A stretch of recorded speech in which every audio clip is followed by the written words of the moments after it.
में कामकाज कर रहे हैं। चलिए अगला सवाल ले लेते हैं। अगला सवाल है विनीता गुप्ता का। वो पूछती हैं should I book profit in allied blenders at buy prices 580 और अदानी एनसॉल 1538 है। आज अदानी एनसॉल में भी एक अच्छा मोमेंटम था, तो दोनों में क्या प्रॉफिट बुक करके निकल जाए? जी बिल्कुल, मुझे लगता है आपका बिल्कुल सही डिसीजन है विनीता जी, और मुझे लगता है आपको बिल्कुल यहाँ पर प्रॉफिट बुक कर लेना चाहिए। Stock is in now in a profit booking zone. You may see some downside about to 8 to 10% from the current level both the stock. तो बढ़िया अपॉर्चुनिटी है, बुक करिए प्रॉफिट बिना कुछ सोचे समझे। अगला सवाल फिर नाम नहीं लिखा।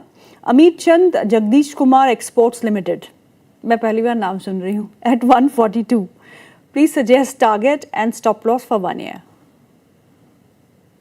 मैम स्टॉक का नाम फिर से बोलेंगी?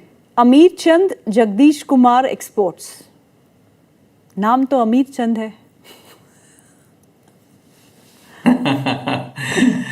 लेकिन स्टॉक कुछ ज्यादा अमीर चंद नहीं बना रहा है मेरे हिसाब से। एक बार को यहाँ पर आपको इस काउंटर से मैं बिल्कुल एग्जिट करने की राय दूंगा, लेकिन इसकी जगह पे चूंकि एक्सपोर्ट और इंपोर्ट और पैकेजिंग पे जा रहे हैं, तो एरो ग्रीन करके एक स्टॉक है जो कि मेरे हिसाब से आपको दिखाई देगा लगभग 660 के आसपास, 660 to 650।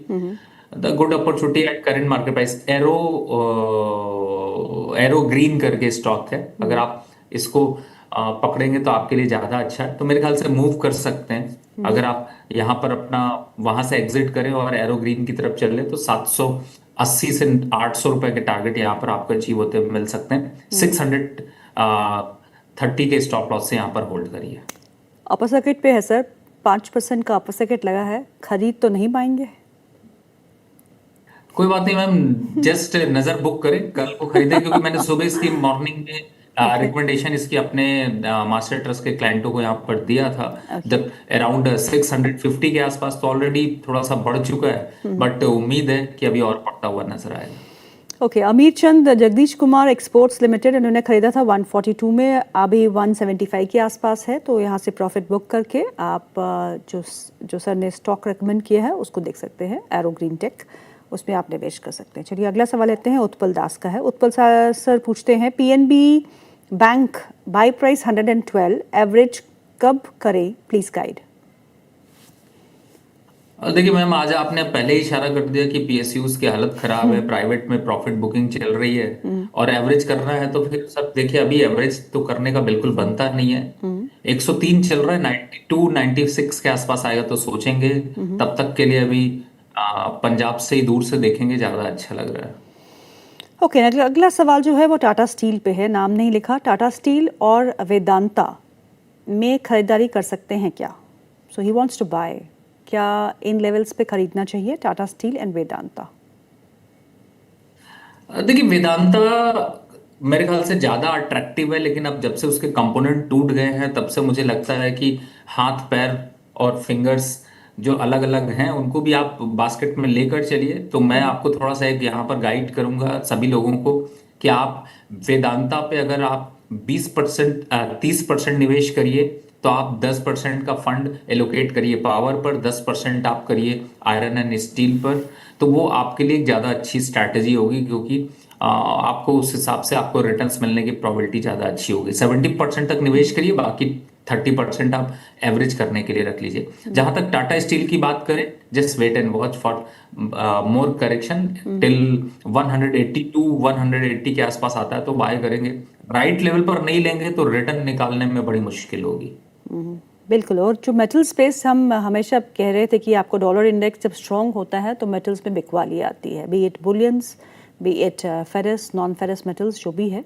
जब डॉलर की मजबूती होती है तो इन स्टॉक्स में करेक्शन आपको देखने को मिलती है, क्योंकि डिनोमिनेशन जो है, खरीद फरोख्त जो है इंटरनेशनल मार्केट्स में डॉलर्स टर्म में ही होती है, तो उसकी मजबूती से आपका मेटल्स में बिकवाली देखने को मिलती है। चलिए अगला सवाल लेते हैं। अगला सवाल जो है वो है अर्पिता सिंह का। वो पूछती हैं आंध्रा शुगर के बारे में। Andhra Sugar buy price 90 rupees है। What will target be for swing trade and please review Munjal Auto for short term target buy price 110। So एक तो स्विंग ट्रेड के लिए देख रही हैं आंध्रा शुगर को, 90 का बाई प्राइस है उनका, क्या स्विंग ट्रेड बनता है और टारगेट्स क्या हो सकते हैं? और दूसरा है Munjal auto, short term view क्या है उनका? बाई प्राइस 110 रुपीज़ का है। देखिए, जहां तक आंध्रा शुगर की बात करें, पहली बात है कि इंट्राडे ट्रेड नहीं बनता है। जब तक नहीं बनता, जब तक कि आपकी दोस्ती किसी एथेनॉल मिनिस्टर से ना हो, तो मुझे ऐसा लगता है कि you should avoid this type of stocks. Sugar industry के स्टॉक्स का भी जल्दी प्रॉफिट नहीं दे पाते हैं और हमेशा आप स्टक हो जाते हैं। तो मैं चाहूंगा कि आप इस तरीके के स्टॉक्स से ज्यादा बेटर है आप टॉप स्टॉक्स पर, जब भी आप इंट्राडे ट्रेड कर रहे हो, और खास तौर से आप जब स्ट्रैटेजी ऐसी बना रहे हो, तो हमेशा लार्ज कैप के स्टॉक्स पे बनाइए, क्योंकि वो आपको ज्यादा बेहतर रिटर्न दे सकते हैं। जस्ट एग्जांपल, आप 84 रुपीज का या 100 रुपीज का देखना चाहते हैं, तो उसको बढ़ाकर 250 या 200 के स्टॉक ले लीजिए। उस टाइप के स्टॉक को चूज करिए, ज्यादा अच्छा है। Andhra sugar should avoid, there is a strong downtrend, maybe you can see the level of 72 to 70 rupees, तो बहुत कॉन्फिडेंस नहीं है, इसलिए अवॉइड रखना। Munjal auto? Munjal auto in fact थोड़ा सा प्रॉफिट बुकिंग जरूर आपको दिख रही, but I am much comfortable at 98 rupees to 95 rupees. Once it reach there, then we will add, और फ्रेश बाय करने वालों के लिए भी अपॉर्चुनिटी होगी। लेकिन फिलहाल अभी आपको आज इंट्राडे ट्रेड से अवॉइड रखना चाहिए, क्योंकि मिड कैप लार्ज कैप आज आपको रेड जोन में ही देखने को मिलेंगे। ईवी स्पेस में क्या खरीदना चाहिए रवि जी? मैम, ना तो ईवी की कार खरीदनी चाहिए, ना तो मेरे ख्याल से स्टॉक खरीदना चाहिए। हाँ, एंजॉय जरूर करना चाहिए। रेड बुक करिए, कैब से बुक करिए और ईवी का मजा लीजिए और ग्रीन ग्रीन चिल्लाइए, वो ज्यादा अच्छा है। बट इम्परफेक्ट, अगर आप इसकी तरफ के बजाय आप ईवी की तरफ देख रहे हैं, तो मैं दो तरीके से बात करूंगा। एक तो आप सोलर इंडस्ट्री की तरफ देखिए, जिसपे कि आपको थोड़ा सा ज्यादा इम्पैक्ट दिख सकता है। दूसरा, ईवी की तरफ देख रहे हो तो बेटर है कि आप कंपोनेंट पे चले जाइए। आपके पास अमर राजा है, अमर, आपके पास एक साइड इंडस्ट्रीज जो कि आजकल अच्छा खासा मोमेंटम यहाँ पर जनरेट कर रहा है, उसकी तरफ चले जाएं तो ज्यादा अच्छा है। लेकिन पर्टिकुलर ईवी स्टॉक्स अगर आप बाय करना चाहते हो, तो उससे टेक्नोलॉजी रिलेटेड स्टॉक की तरफ फोकस करिए, ना कि डायरेक्ट ईवी का, क्योंकि ये स्टोरी अब थोड़ी हवा होती हुई नजर आ रही है। क्योंकि सरकार चलाने की कोशिश कर रही है, सब्सिडी का एक इम्पैक्ट होता है, तो ऐसे टाइम पर एक रिस्क खड़ा होता है कि गवर्नमेंट की पॉलिसी का इम्पैक्ट बहुत बड़ा हो जाता है। अगर कोई स्टेटमेंट उल्टी आ गई, तो आपको बड़े डीप देखने को मिल जाते हैं। तो बेटर है कि इस टाइप के, आपके सामने एग्जांपल है, और अगर आप बहुत ज्यादा खुश हैं तो ओला इन बाय कर लीजिए, फिर उसके बाद आराम से बैठ के शो देखते रहिए, कभी प्रॉफिट आने की उम्मीद पे। अच्छा, चलिए अगला सवाल जो है वो है अनुष्का का। वो पूछती है टाटा पावर के बारे में। उनके पास 1000 शेयर है टाटा पावर के, 385 के भाव पे खरीदे हैं, अब क्या करें? देखिए, रिसेंट डेज में मैंने वैसे टाटा पावर या पावर ग्रिड, इन सब पावर सेक्टर पर मैं काफी बुलिश हूँ। लेकिन जो अभी गवर्नमेंट की पॉलिसी अनाउंसमेंट आई है, जिसमें कि थोड़ा सा इम्पैक्ट जो है वो यहाँ पर रुका हुआ सा होगा, और शायद थोड़ा सा एक करेक्शन फील्ड में आ सकता है। लॉन्ग टर्म के हिसाब से खरीदा तो बने रहिए, एवरेज अभी मत करिए। एवरेज 1-2 वीक के बाद वापस मैम को तंग करिए, परेशान करिए, और अगले ट्यूसडे तक या 2 ट्यूसडे तक अभी वेट कर सकते हैं, बाद में फिर बाय करेंगे। पिंटू कुमार का सवाल है। वो पूछते हैं पार्क मेडी वर्ल्ड उन्होंने खरीदा है 162 में, और डेटा पैटर्न्स उन्होंने खरीदा है 3300 में, और बॉम्बे स्टॉक एक्सचेंज खरीदा है 2900। Very good. इन सब के टारगेट्स क्या हो सकते हैं? So Bombay Stock Exchange at 2900, data pattern at 3300, और पार्क मेडी वर्ल्ड एट 162। देखिए, आपके दो स्टॉक तो ठीक हैं, लेकिन बीएससी थोड़ा सा अभी प्रॉफिट बुकिंग पर जाएगा। 2700 के आसपास तक अभी डिप में मिल सकता है, लेकिन अभी यहाँ पर आपको जरूरत नहीं है, आप आराम से बने रहिए। और चूंकि आपका बाइंग प्राइस जो है वो 2900 है, तो put the stop loss of 3500। उसके नीचे जाता है तो आप प्रॉफिट बुक कर लीजिएगा, दोबारा आपको उन्हीं भाव पर मिलेगा। लेकिन अपसाइड देख रहे हो तो सर देखिए, प्रॉफिट लॉक करना जरूरी है। अभी ये स्टॉक कुछ दिन पहले 4000 के पास आ गया था, और लॉक होना जरूरी था, तो आप थोड़ा सा वेट कर लीजिए। 3890, 3900 आता है, तो वहां पर प्रॉफिट बुक करने का सोचिएगा। दूसरा स्टॉक आपका डेटा पैटर्न है। अगर डेटा पैटर्न को देखा जाए, तो इस स्टॉक में तो आपको ऑलरेडी बहुत बेहतरीन प्रॉफिट आ रहा है, लेकिन फिलहाल घबराने की जरूरत नहीं। 4900 या 4000 का स्टॉप लॉस लगाइए, और जहां तक टारगेट की बात है, 4800 तक के टारगेट आपको देखने को मिल सकते हैं। बात करते हैं आपके तीसरे स्टॉक की। देखिए, तीसरी स्टॉक की सारी स्टोरी ओवर हो चुकी है। बेटर है, 284 चल रहा है, यहाँ पर निकल जाइए और इसकी जगह पे दूसरा ऐड कर लीजिए जिसका नाम है, आप डिफेंस काउंटर से बीईएल ऐड कर लीजिए। चलिए, बहुत बढ़िया स्टॉक है, लार्ज कैप का स्टॉक है, कुछ ना कुछ सपनों में भी दे जाएगा और कुछ ना कुछ हकीकत में भी मिल जाएगा, तो वहां पर जा सकते हैं। But one thing, Pintu Kumar ji के तीनों ही स्टॉक्स जो हैं वो काफ़ी अच्छे मुनाफा दे रहे हैं। पार्क मेडी भी, डेटा पैटर्न भी, बीएससी भी। अच्छा, आपको बीएससी नहीं पसंद तो फिर एनएससी के स्टॉक जब आईपीओ आएगा तो उसके बारे में आपकी क्या राय है?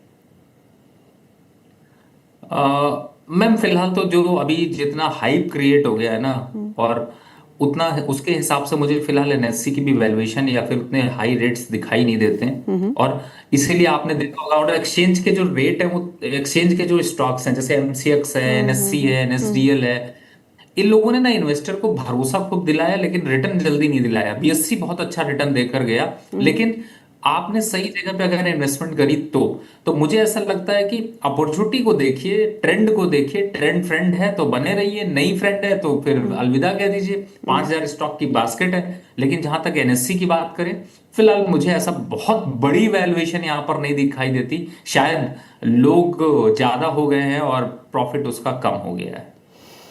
चलिए, अगला सवाल लेते हैं। अगला सवाल जो है वो अनुज कुमार के हैं, जिन्होंने कंपनीज के नाम ही लिखे हैं, BL, Dixon technologies, Kaynes. Sir, आप पूछना क्या चाह रहे हैं? आई मीन, कंपनी के नाम तो आप दे रहे हैं पर आपने कुछ लिखा नहीं है, आपने इन्वेस्ट किया है या करना चाहते हैं। So I am not taking this question. आप क्वेश्चन स्पष्ट रूप से लिखें, साफ तौर पे लिखें तो हमें भी समझ आएगा और हम कम्युनिकेट भी कर पाएंगे रवि सर को। अगला सवाल ले लेते हैं। अगला सवाल जो है वो है गौरव सोनी का। वो पूछते हैं पीएनबी हाउसिंग फाइनेंस के बारे में। उनके पास पीएनबी हाउसिंग के शेयर्स है, 80 क्वांटिटी है, 1087 में खरीदा है। तो इस स्टॉक पे आपकी क्या राय है? देखिए, पीएनबी के कंपैरिजन में अगर इसी को देखें, पीएनबी हाउसिंग तो शायद थोड़ा ज्यादा अच्छा है। मुझे लगता है बिल्कुल होल्ड करना चाहिए। 1250 के आसपास के टारगेट आपको देखने को मिल सकते हैं। ओके, अगला सवाल जो है पॉलिसी बाजार पे है। पॉलिसी बाजार पे इन्होंने नाम दिया है, खरीदना है, बेचना है, स्टॉक का क्वांटिटी कितनी है, प्राइस कितना है, कुछ नहीं लिखा। तो पॉलिसी बाजार पे आपका व्यू क्या है? मैं पीबी फिनटेक के नाम से स्टॉक है, और मुझे ऐसा लगता है कि एक साल में 10% निगेटिव, 6 महीने में 7% निगेटिव, स्टॉक ही निगेटिव है। तो फिलहाल खरीदना है, खरीद रहे हैं तो इंश्योरेंस खरीदिए, लेकिन इस स्टॉक को मत खरीदिए, दूर रहिए। अभी करेक्शन के संकेत ड्यू हैं। 1200 के आसपास, 1400, 1350 के आसपास के टारगेट और आते हुए नजर आएंगे। अगर हैं तो भी एग्जिट कर लीजिए, और ज्यादा प्रोबेबिलिटी अगर नहीं ढूंढ रहे हैं तो इस स्टॉक को अपनी लिस्ट से डिलिस्ट कर लीजिए। तुषार अग्रवाल जी का सवाल है, पूछते हैं अडानी ग्रीन है उनके पास, 980 में खरीदा है बाय प्राइस, और वो 6 महीने तक होल्ड कर सकते हैं। तो आपकी क्या सलाह होगी? देखिए, अदानी ग्रीन में बहुत ज्यादा यहाँ से रिटर्न की प्रोबेबिलिटी नहीं बन रही है, और बट मुझे ऐसा लगता है आपने खरीदा 900 पे है तो यहाँ पर आपको प्रॉफिट जो लॉक कर लेना चाहिए। अपवर्ड मोमेंटम के ज्यादा है कि जरूरी है कि आपको प्रॉफिट बुक होना चाहिए। ओके, अगला सवाल जो है वो सफारी इंडस्ट्रीज पे है। 60 क्वांटिटी एट 1600, 1 से 2 महीने का व्यू, क्या सलाह देंगे आप? देखिए, सफारी इंडस्ट्री को अगर मैं यहाँ पे देखता हूँ तो मुझे ऐसा लगता है थोड़ा सा डिप जरूर दिख सकता है 1550 तक, लेकिन वापस एक बार अपवर्ड मोमेंटम में 1690 से 1700 के आसपास के लेवल देख सकते हैं। Just wait and watch. Nandan Kumar का सवाल है, कैनरा बैंक 192 शेयर्स है उनके पास, 138 के प्राइस पैन पे खरीदा है, अब क्या करूं? 2-3 दिन और वेट कर लीजिए, उसके बाद थोड़ा सा एवरेज करने का मौका ले लेंगे, अबाउट टू 118 टू 122। तब तक के लिए, अभी 2-3 दिन के लिए जस्ट वेट एंड वॉच। एक आखिरी सवाल ले लेती हूँ, देवेश पटेल का है। वो पूछते हैं HFCL बाय करना चाहिए या नहीं, अगर करना चाहिए तो स्टॉप लॉस और टारगेट क्या होंगे? देखिए, फिलहाल तो मैं बाय नहीं करना चाहूंगा, लेकिन अगर आप बाय करने में इंटरेस्टेड हैं तो I am waiting for the level of 215। इस समय 222 का मैजिकल नंबर चल रहा है। मुझे ऐसा लगता है यहाँ पर थोड़ा दूर रहना चाहिए। सो रैपिड फायर हमारा